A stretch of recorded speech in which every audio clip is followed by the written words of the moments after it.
Welcome to MRR news. మరి అలానే నా పేరు రాయపడి ప్రసాద్.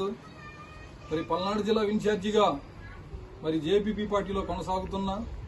మరి పదవ బాధ్యతలు అప్పగించిన జట్టిబాల వెంకటేశ్ జాంబోరాజు గారికి మరొకసారి నా హృదయపూర్వమైన నా ధన్యవాదాలు. మరి అలాగనే మరి ఈ రోజున ప్రజల కోసం బాధపడ్డ వ్యక్తి ఎవరంటే మరి మా నాయకుడు జాంబోరాజు గారు అనేది చెప్పాలా.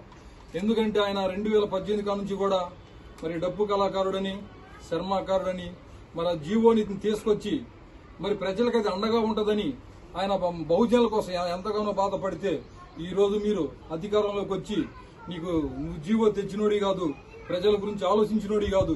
మరి ఈ రోజు నువ్వు అధికారంలోకి వచ్చి మరి ప్రజలను రెచ్చగొట్టి మరి వాళ్ళకి గొడవలు పెట్టడం అనేది అది కరెక్ట్ కాదు. ఆయన ఎంతో కష్టపడి ఎంతో బాధపడి ఆ జీవో తీసుకొస్తే నువ్వు ఈ రోజు అధికారంలోకి వచ్చి వాడు మన పార్టీ వాడు కాదు, వీడు మన పార్టీ వాడు కాదు అని మీరు పింఛన్లు ఆపడం కూడా అది ఎంతవరకు కరెక్ట్ కాదు.